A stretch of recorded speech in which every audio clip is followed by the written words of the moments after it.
Hello everyone! Those of you who doesn't know me, my name is Susie and I am ER doctor in South Korea. In last video, we talked about when our child should take brain CT after minor head trauma, and we learned about what kind of symptoms that we should be aware of. Today I'm going to talk about how we can detect brain stroke at home. A stroke is a medical condition in which poor blood flow to the brain results in cell death. There are two main types of stroke: ischemic due to lack of blood flow and hemorrhagic due to bleeding. Both result in parts of the brain not functioning properly. The main risk factor for stroke is high blood pressure. Other risk factors include tobacco smoking, obesity, high blood cholesterol, diabetes mellitus, and atrial fibrillation. An ischemic stroke is typically caused by blockage of a blood vessel, which there are two types: cerebral arteriosclerosis, which is due to high cholesterol blocking the vessel; cerebral embolism, due to blood clot that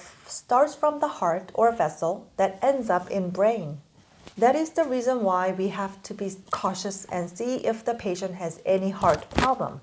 Atrial fibrillation, because the heart does not function properly. The blood can pool in the heart's chamber and form a clot which can flow to the brain and cause infarct. Hemorrhagic stroke is caused by either bleeding directly into the brain or into the space between the brain's membrane. Bleeding may occur due to ruptured brain aneurysm, which is due to the weakened blood vessel. Diagnosis is typically based on a physical exam and supported by medical imaging such as CT scan or MRI scan. So in CT scan, we look for any sign of hemorrhage, and in MRI, we look for sign of any infarct. So in ER, we usually take CT first and then MRI. So how can you detect if you or any of your family member have stroke? According to American Stroke Association, FAST is an acronym used as a mnemonic to help detect and enhance responsiveness to the needs of a person having a stroke. The acronym stands for facial drooping, arm weakness, speech difficulties, and time to call emergency services. So let's go over one at a time and questions that you should ask for yourself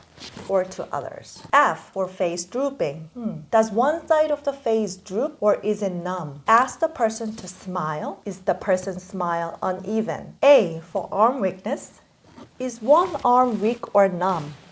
Ask the person to raise both arms. Does one arm drift downward? As for speech, is speech slurred? Is the person unable to speak or hard to understand? Ask the person to repeat a simple sentence. T, time to call 119. If the person shows any of these symptoms, even if the symptoms go away, call 119 and get them to the hospital immediately. So just to remember FAST for detecting any sign of a stroke. It is crucial to start treatment for brain stroke as soon as possible. So let's do FAST. FAST